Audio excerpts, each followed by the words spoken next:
अस्सलाम वालेकुम स्टूडेंट्स। हम क्लास 9 का चैप्टर नंबर 4 पढ़ रहे हैं, डाटा एंड प्राइवेसी।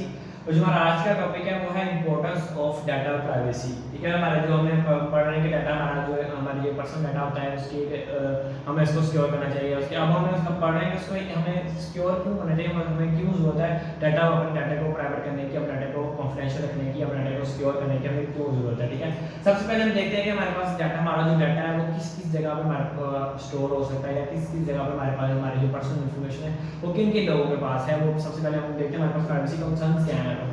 ठीक है, अब आपको नहीं पता कि हो सकता है आपका डाटा आपके अलावा बहुत से लोग ऐसी कंपनीज के पास हों जिनका आपको अंदाजा नहीं है। जैसे इसमें हमारे पास है कि आप हॉस्पिटल या जिस हॉस्पिटल में आपकी बर्थ हुई है उस हॉस्पिटल के पास आपका रिकॉर्ड है, आपका बर्थ रिकॉर्ड है, आपके वालिदैन का नाम है, आपके पेरेंट्स का रिकॉर्ड है। उसके बाद आपकी पॉसिबल है कि आपके पास जो as a time of birth आपके पास कोई बर्थ आपके बॉडी में कोई बर्थ मार्क है या आपका at the time of body आपको कोई कोई बीमारी है या कोई भी आपकी जो पर्सनल इन्फॉर्मेशन है टाइम ऑफ बर्थ वो सारी आपके हॉस्पिटल के पास रिकॉर्ड होती है। ठीक है, दूसरे नंबर पर हमारा आपकी जो इन्फॉर्मेशन है वो नादर के पास होती है क्योंकि आपने बेफॉर्म बनाया या अपना बर्थ सर्टिफिकेट बनाया और उसके अलावा आपके पेरेंट्स के जो आपको आपके पेरेंट्स से लिंक होते हैं। ठीक है, आपके पेरेंट्स आपके बाकी सिबलिंग्स के साथ, आपके बाकी बहन भाई के साथ भी उनका लिंक होता है। उसके बाद आपके पेरेंट्स का अपने पेरेंट्स के साथ और उनके भाई बहन के साथ भी सबका लिंक होता है। ठीक है, तो आपके रिकॉर्ड से कितने लोगों का रिकॉर्ड उनके पास होता है। ठीक है, आपके नादरा के पास आपका सारा रिकॉर्ड होता है, आपका आईडी कार्ड नंबर, आपके बर्थ मार्क, आपका साइन ऑफ आइडेंटिफिकेशन, आपके फिंगरप्रिंट्स, उसके अलावा आपके पेरेंट्स का सारा रिकॉर्ड और सारा नादरा के पास। उसके बाद आपके स्कूल के पास भी सेम एज इट इज़ आपका सारा इन्फॉर्मेशन है। ठीक है, आपका नेम, आपका इंटरेस्ट, आपका स्टडी इंटरेस्ट, आपका स्कूल, आपके मार्क्स, आपकी हर चीज़ आपके स्कूल के पास हो सकती है। तो ये इन्फॉर्मेशन को यूज़ करते हुए बहुत सी कंपनीज इसे फैला कर सकती हैं। ठीक है, दूसरा बोर्ड ऑफ इंडिपेंडेंस एजुकेशन, आपके जिस बोर्ड के साथ आप एफिलिएट होते हैं उस बोर्ड के पास भी आपकी सारी की सारी इन्फॉर्मेशन होती है। आपका बेफॉर्म नंबर उनके पास होता है और उस बेफॉर्म के नंबर से वो आपके सारे डाटा को एक्सेस कर सकते हैं। उसके बाद आपके पासपोर्ट ऑफिस, जिस तरह नादरा था उसी तरह आपके पास पासपोर्ट ऑफिस उनके पास भी अगर आप पासपोर्ट बनाते हैं। ठीक है, अगर आपने अदर कंट्रीज में ट्रैवल किया तो आपका पासपोर्ट ऑफिस के पास भी आपका सारा डाटा रिकॉर्ड होता है। ठीक है, उसके बाद आपका जो सोशल नेटवर्किंग साइट्स है, फेसबुक है, उसके अलावा इंस्टाग्राम है या टम्बलर है, व्हाट्सएप, जो भी आपके पास सोशल नेटवर्क साइट्स हैं उन सब के ऊपर भी आपका डाटा मौजूद है। यूट्यूब है, सब के ऊपर आपका डाटा मौजूद है क्योंकि आपने अपना ईमेल आईडी दी हुई है और ईमेल आईडी के साथ आपने उसमें अपनी डेट ऑफ बर्थ, अपनी फ़ोन नंबर और अपना नेम, अपनी पिक्चर, अपनी हर चीज़ शेयर की हुई है। ठीक है, तो उनके पास भी आपका इन्फॉर्मेशन सारी होती है। उसके बाद आपका ईमेल सर्विस प्रोवाइडर, जिस कंपनी का आपने ईमेल यूज़ कर रहे हैं उसको आपने अपना डाटा दिया हुआ है, अपना नेम, अपना बर्थ, अपने इंटरेस्ट और बहुत सी इन्फॉर्मेशन वो आपसे पूछते हैं। ठीक है, प्राइवेसी कंसर्न के लिए तो आपने सारी इन्फॉर्मेशन उनको दी हुई है। तो ये सब कंपनीज के पास मिनिमम, इन कंपनीज के पास भी एटलीस्ट कंपनी है ये जिनके मतलब पास कंफर्म है आपका डाटा, ये सारी वो कंपनी जिनके पास है। और इसके अलावा इन कंपनीज के थ्रू बहुत सी ऐसी कंपनीज होंगी जो उनके साथ लिंक होंगी जिनके पास आपका डाटा का सारा डाटा मौजूद है। लेट्स सपोज जैसे आप बैंक में जाते हैं तो आप बैंक में जाकर अपना आईडी कार्ड नंबर देते हैं तो उस बैंक के साथ पास भी आपका सारा रिकॉर्ड है, आपकी सारी इन्फॉर्मेशन है। अब वो अगर आपने आपकी अकाउंट की नॉलेज पर मैंने बताया आपका करंट अकाउंट है, आपका सेविंग अकाउंट है, तो आपकी अकाउंट के साथ आपकी जो मनी है वो बैंक यूज़ करके किसी जगह पे किसी को बिजनेस करता है, कोई इन्वेस्टमेंट करता है, तो जिस जगह पे वो बिजनेस कर रहा है उस जगह पे भी आपका डाटा, आपका रिकॉर्ड मौजूद है। वो आप देखेंगे ये ब्लॉकचेन कितनी लंबी होती जा रही है। मतलब कि एक जगह से आपको अंदाजा दिया और अंदाजा से आपके बैंक में गया, बैंक से जिस जगह पे उसने बैंक ने इन्वेस्ट किया आपके मनी के साथ, उस जगह पे आपका डाटा गया, वो कंपनी का आगे पता नहीं कितनी कंपनी से लिंक होगा। इस तरह आपका डाटा मिनिमम इतनी कंपनीज के साथ शेयर हो रहा है। मैक्सिमम आप काउंट नहीं कर सकते, मिलियंस ऑफ कंपनीज भी हो सकती हैं। ठीक है, अब उसके बाद बात करते हैं वो है मास कलेक्शन ऑफ डाटा। जैसे हम पहले देख चुके थे, अब कंपनीज क्या करती हैं, कंपनीज आपके डाटा डाटा में इंटरेस्ट होती हैं। जैसे मैंने आपको प्रीवियस एग्जांपल दी थी कि आप कंपनी कोई चीज़ मैन्युफैक्चर कर रही है, अगर आपको उस चीज़ में इंटरेस्ट है, ठीक है, तो कंपनी इस बात को जानना चाहिए कि किस बंदे का किस चीज़ में इंटरेस्ट है, तो वो फिर उस पर्सन को सर्टेन टाइप की एड्स देते हैं। जो आप अगर आप यूट्यूब पर वीडियो देखते हैं तो आपको वहाँ भी नीचे ऐड शो होती हैं या ऐड आपको वीडियो फॉर्म में शो होती है, तो वो आपके इंटरेस्ट के मुताबिक आपको ऐड शो करते हैं। जो चीज़ को आप सर्च करते हैं वो उसी के मुताबिक रिलेटेड आपको ऐड देते हैं, ठीक है। अब वो कंप्यूटर वो ऐड आप जो कंपनीज है वो आपकी हर एक चीज़ के बारे में जानना चाहते हैं। जैसे आपको अगर आपको किसी खास टाइप ऑफ फूड में इंटरेस्ट है, उसके अलावा आपका ट्रैवल रिकॉर्ड, आप किस जगह पे गए, किस जगह पे आप आए, किस जगह पे आपने स्टे किया, लेट्स वगैरह हमारी है, तो वहाँ पे आपका एक्सपीरियंस कैसा है वो आपके पिक्चर्स या आपके डाटा से देखते हैं। उसके बाद आपको देखते हैं कि आप एक वीक में या एक महीने में या एक साल में कितनी दफ़ा बीमार पड़े, वो आपके कंपनी वो आपका रिकॉर्ड देखते हैं। वो आपका रिकॉर्ड उसी तरह जैसे आपसे कहा कि हॉस्पिटल से लेते हैं, ठीक है। और इसके अलावा बहुत सी आप इस टाइप ऑफ प्रोडक्ट में से इंटरेस्ट रखते हैं, तो वो जो कंपनियाँ जो वो टाइप के प्रोडक्ट आती हैं वो आपसे आपका इन्फॉर्मेशन जानने की कोशिश करेंगी, ताकि वो उस इन्फॉर्मेशन को यूज़ करके अपना कोई प्रोडक्ट को सेल कर सकें, ठीक है। ये आप इसको कहाँ यूज़ करें, आप कंप्यूटर एल्गोरिथम में, कंप्यूटर एल्गोरिथम भी इस चीज़ में यूज़ होता है। कंप्यूटर एल्गोरिथम कैसे, मैं आपको एग्जांपल मैं आपको समझाता हूँ कि आप फेसबुक यूज़ कर रहे हैं, आप फेसबुक को स्क्रॉल करते हैं, ठीक है। आपके फेसबुक में बहुत सी ऐसी चीज़ें आती हैं जो आपके इंटरेस्ट में है, और बहुत सी ऐसी चीज़ें आपको आती हैं जो आप जिसको आप इंटरेस्ट लेते हैं। तो फेसबुक का जो एल्गोरिथम है, जो कंप्यूटर एल्गोरिथम, वो इस तरह डिज़ाइन किया होता है कि वो इस चीज़ पे भी देखते हैं कि आपने एक स्क्रीन के ऊपर कितनी देर तक एक चीज़ के ऊपर एक इन्फॉर्मेशन कितनी देर तक आपने उसको देखा, ठीक है। लेट्स सपोज अगर आपका किसी चीज़ में इंटरेस्ट है, आपका किसी गेम के अंदर इंटरेस्ट है, आपका कोई कुकिंग शो के अंदर इंटरेस्ट है, तो आपके वो फेसबुक के ऊपर उस चीज़ को वो शो करते हैं। तो अगर आप वीडियो देख रहे हैं तो आपको दिखाते हैं वीडियो अपने न्यूज़ फीड में। तो अगर आप उस वीडियो को सर्टेन नंबर ऑफ टाइम देखते हैं, इसका मतलब ये है कि आपका उस चीज़ में इंटरेस्ट है। तो फिर कंप्यूटर या वो फेसबुक एल्गोरिथम या वो कंपनी का एल्गोरिथम क्या करता है कि वो चीज़ को आपको बार बार शो करता है, ताकि आप उनके व्यूज़ को व्यूज़ होते हैं वो आपके देखते हो। दूसरे पे आपका जो डाटा, नेक्स्ट अगर आप लोग सब कुछ स्नैक लेने गए हैं, कोई पैकेट ऑफ चिप्स लेने गए हैं या कोई बिस्किट लेने गए हैं, तो अगर आपका इंटरेस्ट किस तरह का है कि आप एक बैग ऑफ चिप्स के साथ या एक पैकेट ऑफ बिस्किट के साथ आप ड्रिंक खरीदते हैं या नहीं। अगर आप ड्रिंक खरीदते हैं तो वो क्या करेंगे, इस कंपनी इस इंफॉर्मेशन के साथ जो शॉपिंग मॉल्स हैं वो इस बात को इंटरेस्ट रखते हैं कि अगर आप इस बात में इंटरेस्ट रखते हैं कि आप बैग ऑफ चिप्स के साथ कोल्ड ड्रिंक वगैरह भी खरीदेंगे, तो वो ये इन्फॉर्मेशन कंपनी शेयर करेगी, तो फिर उस तरह के प्रोडक्ट आपको शो करेगी, ठीक है। उसके बाद फ्लो ऑफ इन्फॉर्मेशन। अब फ्लो ऑफ इन्फॉर्मेशन में क्या मतलब है कि आप कंप्यूटर, मैंने आपको कंप्यूटर एल्गोरिथम को बताया कि कंप्यूटर एल्गोरिथम की मदद से मैंने फेसबुक एल्गोरिथम की मदद से देख लिया कि आपका किस चीज़ में इंटरेस्ट है। अब फेसबुक क्या करेगा, आपकी उस इन्फॉर्मेशन को, आपके पर्सनल इंटरेस्ट को, आपके उस इन्फॉर्मेशन को सर्टेन कंपनीज के साथ शेयर कर देता है, जो कि वो उस टाइप के प्रोडक्ट या उस टाइप की चीज़ बनाते हैं।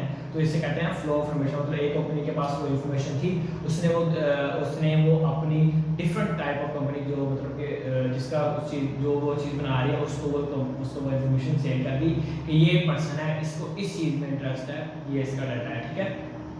मतलब डाटा में आपका नाम और आपका ईमेल एड्रेस नहीं आता, वो इससे ऊपर चले गए आपके पर्सनल इन्फॉर्मेशन, आपका इंटरेस्ट, आपका फूड, आपका टाइप, आपकी सोच, आपकी टाइप ऑफ क्लॉथ, किस टाइप में क्या क्लॉथ आपको पसंद है, वो सारी इन्फॉर्मेशन वो डाटा कलेक्शन ऑफ डाटा में आती है, ठीक है। अब उसके बाद अब हमारे पास डाटा कलेक्शन होगी, अब उसके बाद वो क्या करते हैं कि वो उस चीज़ को यूज़ करते हुए आपको यूज़ करते हैं, मतलब एनालाइज करते हैं आपके पर्सनल डाटा को। तो आप पर्सनल एनालाइज करके उस डाटा में क्या करते हैं, अब आपका कंप्यूटर, मैं आपको एग्जाम्पल देता हूँ, ठीक है। अब आपके पास एक वाईफाई कनेक्शन है, आपके कंप्यूटर के साथ वाईफाई इंटरनेट या वाईफाई या इंटरनेट किसी भी तरह आप इंटरनेट उसे एक्सेस कर रहे हैं, या आप लैन केबल के साथ कर रहे हैं या वाईफाई के साथ कर रहे हैं, ठीक है। तो जब आप उस इंटरनेट से कनेक्ट करते हैं तो आपसे परमिशन लेता है कि आप अलाउ करते हैं नेटवर्किंग शेयरिंग को, ठीक है। अगर आप यस करते हैं तो वो उसको नेटवर्किंग शेयरिंग को ऑन करता है। नेटवर्किंग शेयरिंग में क्या होता है कि दो कंप्यूटर जो डिफरेंट जगह पे पड़े हुए हैं, अगर वो दोनों नेटवर्क शेयरिंग को ऑन कर देंगे तो आपके एक नेटवर्क एक ड्राइव पड़ी होती है आपके कंप्यूटर के अंदर, हमारे कंप्यूटर की ड्राइव बनी होती है नेटवर्क। आप जो भी अपना डाटा उस नेटवर्क के ड्राइव में रखेंगे, वो दोनों कंप्यूटर उसको यूज़ कर सकते हैं, उसको एक्सेस कर सकते हैं, ठीक है। अब ये तो भी आपके पास एक एग्जाम्पल। अब ये तो आपके पास वो होगा कि जो डाटा आपने नेटवर्क के अंदर रखा हुआ है उसको वो यूज़, अगर आपको डाटा नेटवर्क के अंदर नहीं रखते तो क्या हो। लेकिन कोई ऐसी चीज़ होती है, कोई ऐसी इन्फॉर्मेशन होती है, कोई ऐसे सॉफ्टवेयर होते हैं, अगर आप लोग नेटवर्क के सॉफ्टवेयर में नहीं रखे, आपने उसको अलाउ कर दिया नेटवर्क शेयरिंग के अंदर, ठीक है। अब आपका कंप्यूटर जिस कंप्यूटर के साथ कनेक्ट है, ठीक है, अब अगर उन्होंने भी अलाउ कर दिया तो वो दोनों कंप्यूटर एक थर्ड कंप्यूटर के साथ कनेक्ट हो सकते हैं जो आपके कंप्यूटर को एक्सेस करना चाह रहा है, ठीक है। तो वो क्या करेगा कि आपके सारे के सारे कंप्यूटर आपस में एक दूसरे के साथ कनेक्ट होकर मिलियंस ऑफ कंप्यूटर इस तरह एक दूसरे के साथ ओवर द नेटवर्क कनेक्ट होते हैं, ठीक है। अब हम अपने डाटा को सिक्योर करना चाहते हैं, डाटा को अपन इस तरह हमारा डाटा देखें कितने मिलियंस ऑफ कंप्यूटर के साथ लिंक्ड है।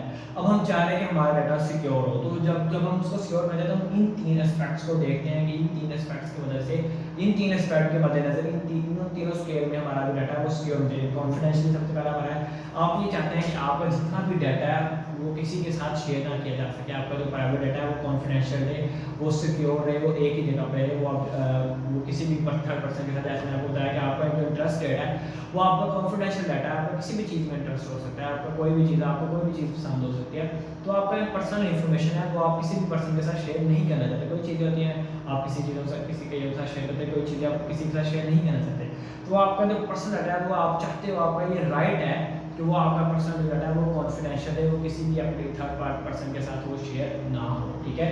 उसके बाद हमारे पास आता है इंटेग्रिटी। अब इंटेग्रिटी से क्या आता है कि आपके पास जो भी डाटा शो किया जाए आपका वो बिल्कुल एक्यूरेट हो। दैट्स सपोज अगर आप लोग अपनी बैंक की एप्लीकेशन से, आपके पापा अपने बैंक की एप्लीकेशन से अपना बैंक बैलेंस चेक करते हैं, तो आपके पापा का ये राइट है कि उनको जो बैलेंस शो हो रहा हो उनकी एप्लीकेशन के ऊपर वो बिल्कुल एक्यूरेट हो।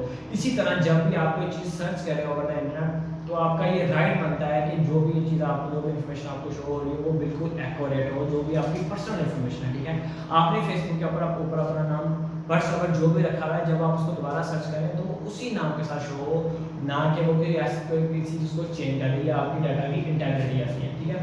तो थर्ड पार्ट है वो है अवेलेबिलिटी। अवेलेबिलिटी का मतलब क्या है कि जिस चीज़, जो आपका पर्सनल डाटा, जो आपकी पर्सनल इन्फॉर्मेशन है वो आपके साथ शेयर की जाए, ठीक है। दैट्स व्हाट मैंने आपको बैंक की एग्जांपल दी, ठीक है। बैंक की आप एग्जांपल ही ले लें, क्या अवेलेबिलिटी मतलब ये है कि आप अगर आपकी बैंक के पास कोई एप्लीकेशन जो ऑपरेटर अवेलेबल कर रही है, आपको पर्सनल इन्फॉर्मेशन दे रही है, आप सारा कुछ शेयर करें, तो आपका ये राइट बनता है कि जो आपको वो इन्फॉर्मेशन है, जो आपकी सर्विसेज है, वो आपको सारी सर्विसेज प्रोवाइड करें ऑन सर्टेन कंडीशन, आप उसको बैंक को पे करें सर्विसेज के लिए। और उसके अलावा जो भी पब्लिक इन्फॉर्मेशन है, जैसे हमने कल पढ़ा था कि कुछ आइडिया, कुछ इन्फॉर्मेशन, कुछ रिसर्च पब्लिकली पढ़ी होती है, आप उसको पढ़ के कर सकते हैं। तो जो भी आइडिया आपके पास पब्लिकली है वो आपको अवेलेबल हो, या आपकी अवेलेबिलिटी की टर्म्स एंड कंडीशन में आता है, ठीक है। हमारे पास अगला जो है सिक्योरिटी कंसर्न्स। अब हम पढ़ रहे थे कि हमारे पास जो हमारा डाटा है वो ओवर द इंटरनेट पड़ा होता है, सारा वो उस चीज़ को कंसर्न करते हैं, तो हमारे पास सिक्योरिटी कंसर्न उसमें क्या आ सकते हैं, ठीक है। अब इसमें हमारे पास लेट्स सपोज अगर आपने कोई इंटरेस्ट सर्चिंग की, जैसे मैं आपको पहले एग्जांपल, तो आपको चीज़, आपको किसी चीज़ में इंटरेस्ट है, ठीक है, आपका ऑनलाइन शॉपिंग में इंटरेस्ट है, आप ऑनलाइन शॉपिंग में सर्टेन चीज़, टाइप ऑफ चीज़, एक सर्टेन कलर की चीज़ को पसंद करते हैं, तो आप उसको सर्च करते हैं, ठीक है। तो इंटरनेट सर्फिंग की मदद से आपकी वो इन्फॉर्मेशन उस जगह पे आपके उस कंपनी के पास होगी, शो होगी, ठीक है। अब वो कंपनी, जैसे आप गूगल पे सर्च कर रहे हैं उस चीज़ को, तो अब गूगल क्या करेगा, आपकी उस इंफॉर्मेशन को, नंबर ऑफ जो कंपनीज उस चीज़ को डील करते हैं, उस चीज़ को मैन्युफैक्चर करते हैं, उसके साथ उसको शेयर कर देगा, ठीक है। तो क्या करेगा, आपको फिर उस तरह की एड्स आना शुरू हो जाएंगी, ठीक है। ये होती है सिक्योरिटी, ये हो गया इंटरनेट सर्फिंग की मदद से वो आपका पर्सनल इन्फॉर्मेशन निकालते हैं। दूसरा हो गया आपका इंटरेस्ट। तो आपका इंटरेस्ट किन चीज़ों में आता है, आपका इंटरेस्ट, नेक्स्ट अगर आपका इंटरेस्ट ट्रैवलिंग में है, ठीक है, तो आपको क्या करेंगे, आप उस ट्रैवलिंग के आप डिफरेंट अच्छी अपना ट्रैवलिंग ब्लॉग्स देखते हैं या पिक्चर्स देखते हैं, तो क्या करेगा इंटरनेट, गूगल आपकी वो जो पर्सनल इन्फॉर्मेशन है, वो जो आपका इंटरेस्ट है उसको उन कंपनीज को भेजेगा जो जिनका ट्रैवल कंपनीज हैं। दैट्स सपोज आप बहुत सी एग्जांपल होंगे, जैसे कोई ऐसी कंपनी है जो ट्रैवलिंग से डील करती है, जो सऊदी अरब, मक्का वगैरह, मदीना वगैरह में आपको उम्रा वगैरह करवा रही है, आपके इंटरेस्ट के मुताबिक डिपेंड करता है कि वो आपका वो जो पर्सनल डाटा है, जो भी आपकी इन्फॉर्मेशन है, वो उस कंपनी को सेल कर देंगे, ठीक है। तीसरा हमारे पास है कुकीज़। अब कुकीज़ में क्या आता है कि आपने कोई चीज़ ऑनलाइन खरीदी, आपने उस कंपनी को अपना ऑनलाइन कार्ड दे दिया, अपना क्रेडिट, अब मैक्सिमम जो उसमें होता है आपने अपना क्रेडिट कार्ड दे दिया, अपना यूज़र नेम, अपना पिन नंबर और अपनी लोकेशन दे दी, तो वो सारा का सारा डाटा आपका क्या होता है, वो कुकी में स्टोर हो जाता है। कुकीज़ एक एप्लीकेशन है गूगल की, एक ब्राउज़र की एप्लीकेशन की कुकी, जिसमें आपका पर्सनल डाटा स्टोर हो जाता है, ठीक है। तो क्या करते हैं वो कुकीज़ में आपके अब वो जो पर्सनल डाटा है, जो आपका क्रेडिट कार्ड है, जो आपके क्रेडिट कार्ड इन्फॉर्मेशन है, जो आपका इंटरेस्ट है, वो सारा कुकीज़ में स्टोर हो। अब वो कंपनी उस चीज़ को कहीं भी कहीं भी बेच सकती है, कहीं भी उसको सेल कर सकती है अपने इंटरेस्ट के लिए। कोई भी कंपनी जिससे आपने लेट्स फॉर आपने अली बाबा से कोई चीज़ को खरीदा है या jazz.com से आपने कोई चीज़ को खरीदा है, तो अगर आपको ऑनलाइन पेमेंट का उसमें ऑप्शन दें, तो आप ऑनलाइन पेमेंट में से आप उसको ऑनलाइन पे करते हैं, या कोई ऐसी कंपनी जो ऑनलाइन पेमेंट के बाद डिलीवर करती है, तो वो आप उसको ऑनलाइन पे कर दें, तो क्या करेंगे, आपके उस पर्सनल इन्फॉर्मेशन को किसी ऐसी पर्सन के साथ शेयर कर दें जो कि उसका गलत इस्तेमाल कर ले, जो आपके अकाउंट को हैक कर ले, जो अनइंटेंडेड पर्सन है जिसका कोई तल्लुक नहीं है उस काम के साथ, वो कंपनी उस पर्सनल इन्फॉर्मेशन को उसके साथ शेयर कर दे। और इसके साथ सबसे एंड पे आपका पर्सनल इन्फॉर्मेशन। अब आपने और अगर आपको इस एग्जाम्पल आप फेसबुक यूज़ करें, तो फेसबुक आपसे बार बार एक चीज़ पूछती है कि आप अपने क्लोज रिलेशनशिप वालों को लिंक लें। जैसे अगर आपका ब्रदर भी फेसबुक पे, तो फेसबुक चाहेगी कि आप उसको मेंशन करें कि ये आपका भाई है, ठीक है। इसी तरह आपके सिबलिंग्स डिटेल, आपका फादर नेम, आपके मदर नेम, अगर आपके वो सारे फेसबुक के साथ कनेक्ट हैं, तो फेसबुक चाहेगी कि उन सबको आप उनकी डिटेल को ऐड कर दें कि ये सारे पर्सन, ये पर्सन मेरा फादर है, ये पर्सन मेरी मदर है, ये पर्सन मेरा सिस्टर है, ये पर्सन मेरी ब्रदर है। ये सारी इन्फॉर्मेशन आप फेसबुक के साथ शेयर कर दें। और उसके साथ साथ आपके क्लोज फ्रेंड, अब क्लोज फ्रेंड ये सारी आपकी पर्सनल इन्फॉर्मेशन है वो, लेकिन जो कंपनीज है वो इस बात में इंटरेस्ट होते हैं कि आप अपनी एक पर्सनल इन्फॉर्मेशन उनके साथ शेयर कर दें, ताकि वो इस इन्फॉर्मेशन को, सेट ऑफ इंस्ट्रक्शन को यूज़ करके कोई भी उसके मतलब उसको यूज़ कर सकें, या कोई किसी भी कंपनी में उसको यूज़ कर सके, ठीक है। वैसे क्लास ये मेरा आज का लेक्चर था। इंशाल्लाह अगले